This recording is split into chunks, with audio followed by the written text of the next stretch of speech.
What's going on YouTube? It's Kuma1921 here with my homie Nest21, aka Ned. How you say your last name? Salkovitch. Okay, cool. What deck did you play this weekend at YCS Toronto? I started playing Inferity. Inferity, why? Well, number one, lack of time. I didn't have a lot of time to play test, and I felt like Inferity was still a good choice.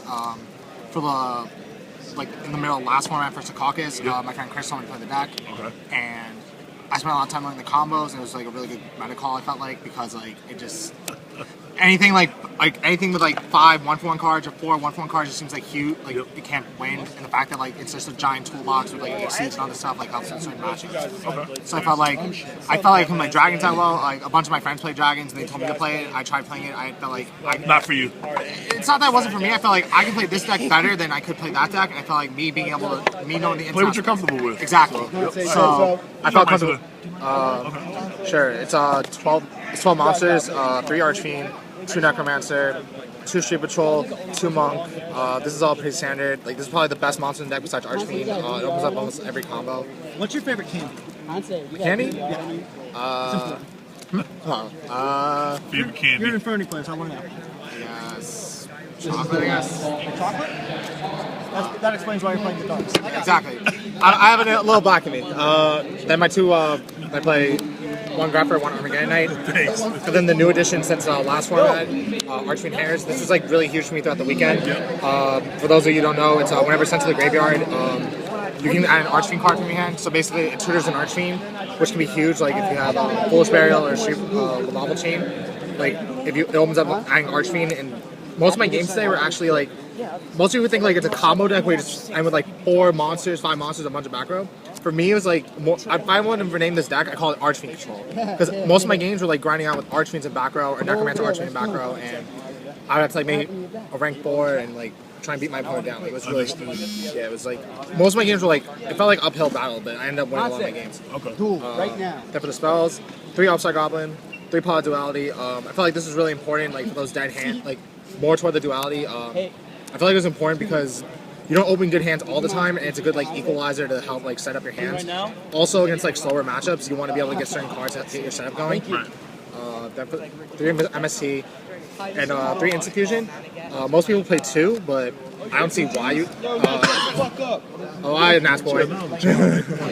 Alright, it's Conte Guel, bitch ass boy. Sorry.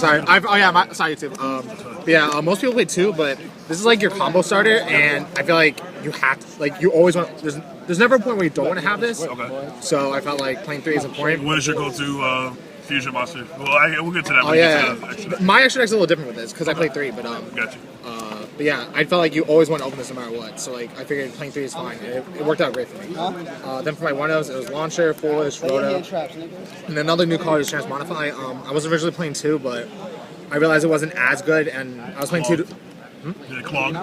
Kinda. It also was dead. It wasn't I was about to say the only ideal would be her or you only have 3 targets for it technically, right? Yeah, you only have 3. One cool thing that people didn't realize, when I was I would talk with a bunch of people about the deck, and one play that seemed offbeat, that's why I kind of played 2, is that I can tutor Street Patrol. So even if you open a lot of monsters, you can go tutor that or that into a Street Patrol, Instant Fusion, drop Archfiend, etc., etc. Love all changes. I lost on the bubble. I was actually 2 that I lost. But, Come on. Yeah, sure. But yeah, I felt 1 would be fine, it wouldn't clog as much, and it was an easy card to sign out. I took this out almost every time I went second, almost every game. Okay. Then for the traps, this is a lot different. 3 barrier, 3 break. Most people want to play 3-1, 3-2. I felt like 3-3 was important. For grind games, you want to be able to tutor these traps as often as you can, and you never want to run out. I want a lot of my games to do that. And then 2 Mirror Forest, 2 Sun. This is MVP. Against all my Sun decks, to just clear it, Archfiend combo. Bottomless, warning. It's 20 cards. 40. Gotta be. I got it down. Then for the extra deck, most people play 2 fusions, but I play 3. I play 1 in 2 level 4s. This is mainly there's certain situations if your opponent decides goes a match of rivalry where you want to drop this with an Archfiend on board, you want to drop this with the Armageddon Knight or the Griffer, and also I want 3 targets because there are games where I could need 2 level 4s, 1 level 3, 1 level 4, etc. And the Exceeds are pretty basic. Javier. Yeah, just run through them real quick. like I used every card in my extra deck throughout the tournament. There wasn't one deck card. Just go from right to left, or left to right, I guess. These were probably the three most important besides Chain. The Direwolves and the... Yeah, Diamond Direwolf was like huge for like popping macros, and Utopia is like my favorite. It's part of my favorite combo with the deck. So. And then the side. What's the combo with Utopia?